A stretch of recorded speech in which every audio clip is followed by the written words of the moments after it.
دایک و باوکی پێغەمبەر صلی الله علیه وسلم لەسەر دینێک بوون وایە شەفاعەتی پێغەمبەری خوا عەلەیهی سڵاو وسەلام شمولیان دەکا یا نایکا. دوو فەرموودەمان هەیە کە لە پێغەمبەرەوە هاتووە عەلەیهی السەڵاتو وەسسەلام. سەبارەت یەکیشیان سەبارەت بە دایکی، یەکیشیان سەبارەت بە باوکی. سەحابیەک پرسیار لە پێغەمبەر دەکا عەلەیهی سڵاو وسەلام باوکم مردووە لەکوێیە، لە بەهەشتە یا لە دۆزەخە؟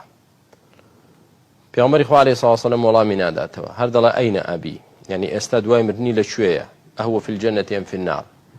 تا لە ئاخیردا پێغەمبەری خوا عەلەیهی سڵاو وسەلام دەفەرمێ ئینە ئەبی و ئەباکە فی النار، فەرمێ لە ئاگری دۆزەخدایە. سەبارەت بە دایکیشی دەفەرمێت ئیزنم وەرگرت ئیستاذنت ربی في أن أشفع لأمي أو أن أستغفر لأمي.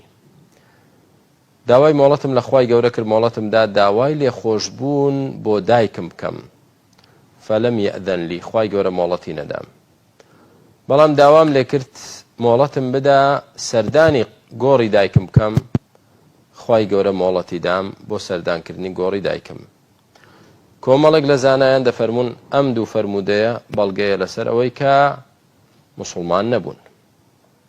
کۆمەڵێکی تر دەفەرمون بە حکمی ئەوەی ئەوان لە پێش هاتنی پێغەمبەری خوا عەلەیهی سڵاو وسەلام بە پێغەمبەر وفاتیان کردووە، ئەوانە هەندێکیان دەفەرمون ئەهلی فەترە بوون لە سەر دینی حەنیفیەتی ئیبراهیم بوونە عەلەیهی السەڵاتو وەسسەلام، یاخود ئەهلی فەترە بوونە لەو کاتەدا هیچ دینێک لە ئارادا نەبووە، یعنی بەوان گەیشت بێت، بۆیە ڕۆژی قیامەت تاقی دەکرێنەوە وەکو زۆربەی ئەو کەسانەی کە ئەهلی فەترەن، هەموو ئەو کەسانی کە ئەهلی فەترەن.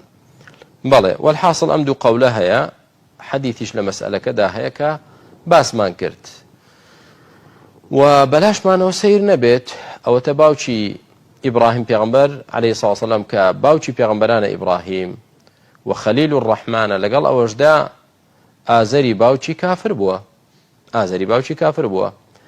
نوح عەلەیهی السەڵاتو وەسسەلام پێغەمبەری خوایە و خێزانەکەی و کوڕەکەی کافر بوون.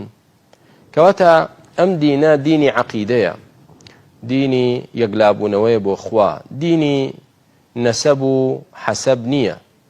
چێ خزمی پێغەمبەر بێ عەلەیهی سڵاو وسەلام دەوێت بچێتە بەهەشتەوە و چێ بێگانە بێ و خزمی نەبێ دەچێتە جەهەنەم، شتی وان نییە. ئەوەتە بیلالێکی حەبەشی، سوهەیبێکی ڕۆمی، ئەوانە لە پێغەمبەری خوا نزیکن و هەرچەندە لە قەومی ئەویش نین، بەڵام بەهۆی ئیمانەکەیانەوە لێی نزیکن و ئەهلی بەهەشتن ئینشاءالله.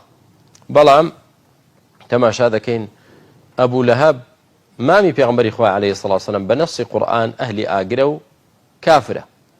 بۆیە بەڕێزەکانم لە ئیسلامدا حیساب بۆ عەقیدە و بیر و باوەڕ دەکرێت، حیساب بۆ ئەسڵ و نەسەبە ناکرێت. بڵێ وەڵام من چونکە باوک و باپیرانم زۆر موسڵمانن کەواتە من هەرچی بیکەم منیش وەکو ئەوان خوا ڕێزم لێ دەگرێت. نەخێر. یا بۆ نمونە کوڕێک خۆی باش بێت، مناڵێک باش بێ، بڵێ خوای گەورە بۆ خاتری من لە باوکیشم خۆش دەبێ ئەگەر کافر بێ، شتی وا نایخوا لە ئیسلامدا. ئیسلام ئاینی عەقیدە و بیر و باوەڕە.